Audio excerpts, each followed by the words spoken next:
y voy a presentarles el tema de árboles de entropía e información mutua, lo cual forma parte de árboles de decisión, para lo cual la presentación se va a dividir en introducción al algoritmo, desarrollo matemático, ejemplo práctico y conexión con la inteligencia artificial. Primer punto, entropía. La entropía se define como la medida de grado de incertidumbre de la variable aleatoria asociado a una distribución de probabilidad. Se utiliza para crear árboles de decisión. Para entender un poco este concepto, sería conveniente ver un ejemplo. Aquí tenemos a un grupo de personas en un rango desde los 10 años a los 90 años, con algunas edades intermedias. En este caso, se habla de que si se eligiera al azar una de esas personas, se tendría una incertidumbre alta, dado que sería muy amplio el rango de edades.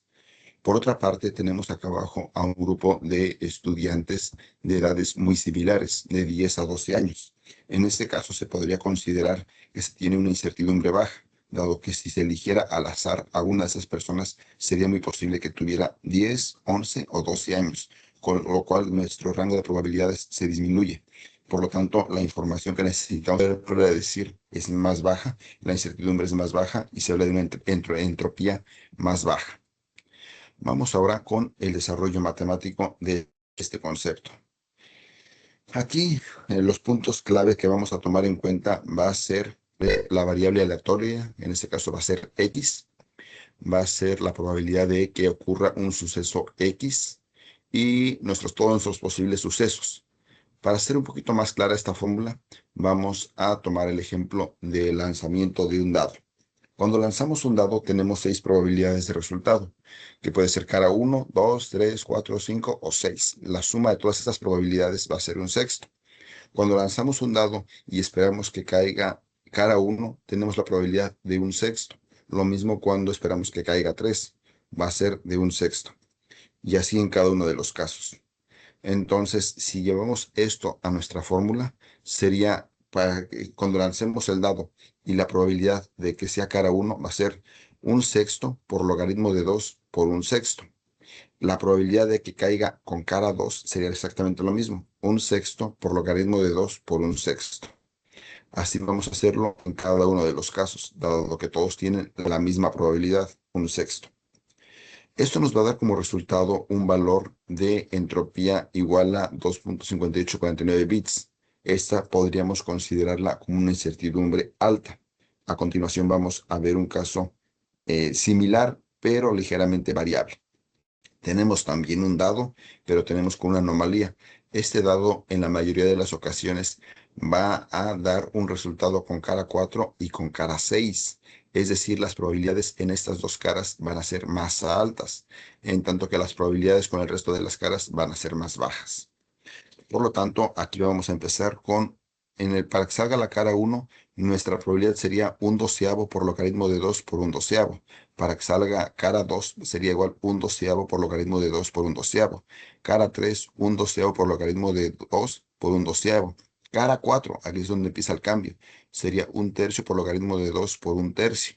Y así sucesivamente van a irse dando los resultados. Al final de cuentas, en este caso la entropía va a ser igual a 2.2516, la cual va a representar una menor incertidumbre. ¿Por qué?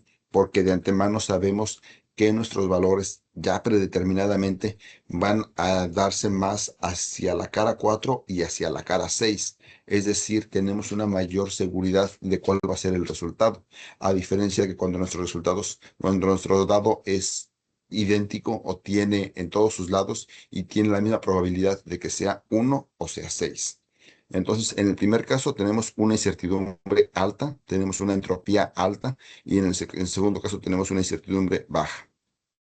Eso sería básicamente para comprender este concepto. El siguiente punto va a ser información mutua. Aquí vamos a encontrar lo que es, que se puede definir como una medida de la cantidad de información que contiene una variable acerca de otra. Es la intersección, esa es una palabra clave, es la intersección de la información de X con la información de Y. Muestra la relación entre dos variables. Permite eliminar características irrelevantes en la creación de modelos de aprendizaje máquina.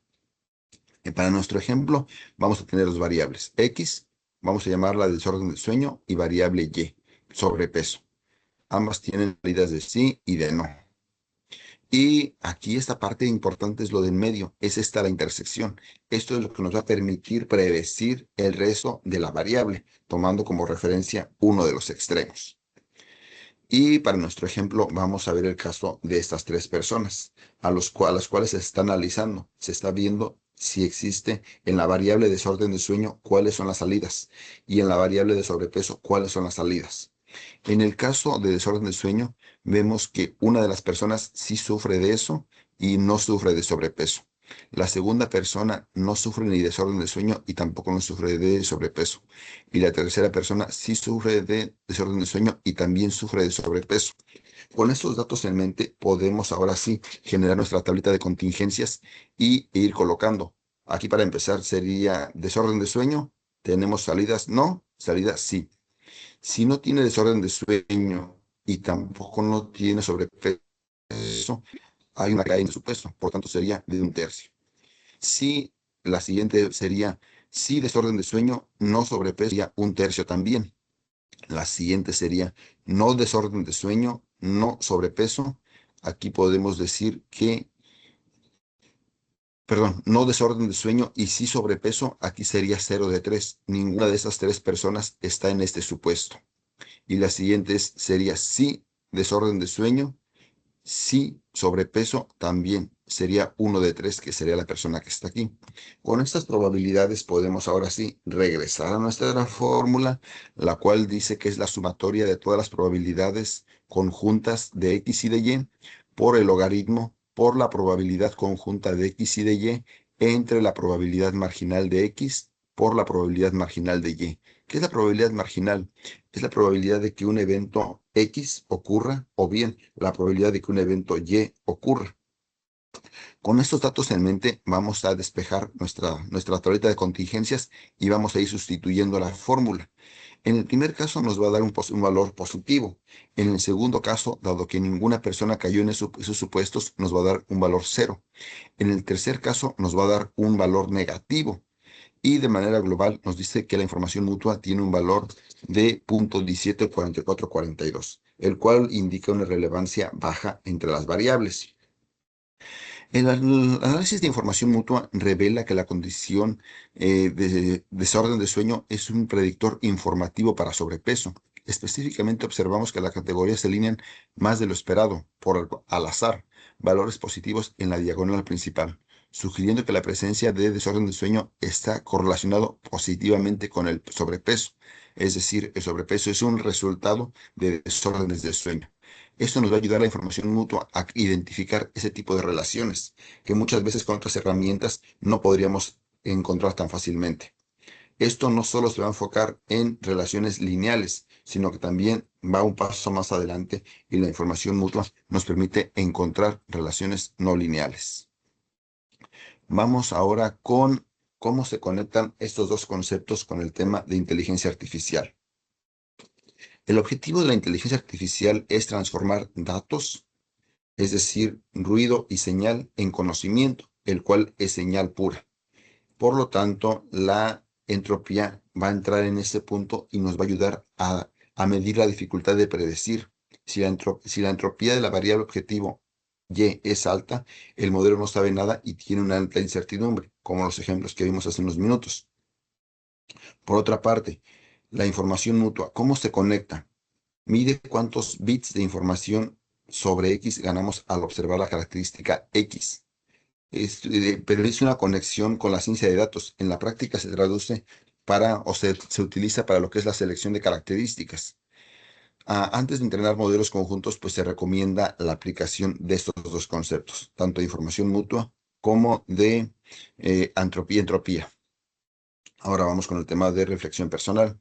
Dado que los algoritmos siempre buscan reducir la incertidumbre de la información, siempre van a tratar de eliminar la entropía en las primeras fases, en los primeros puntos de análisis. Es importante mantener cierto grado de entropía para que nuestro modelo sea óptimo de manera global, no solamente en cierta etapa de análisis. Ese es un punto importante. Ahí entra muchas veces lo que se conoce como una búsqueda codiciosa, un greedy search. Es importante tomar en cuenta los grados de entropía que son viables y que son una buena oportunidad para obtener un modelo lo más adecuado posible.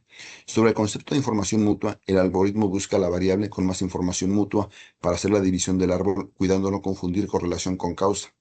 Por esa parte también es importante tener en cuenta los diferentes conceptos a fin de predecir o a fin de tener variables que nos serían útiles para futuras análisis. Y pues es todo. Muchas gracias.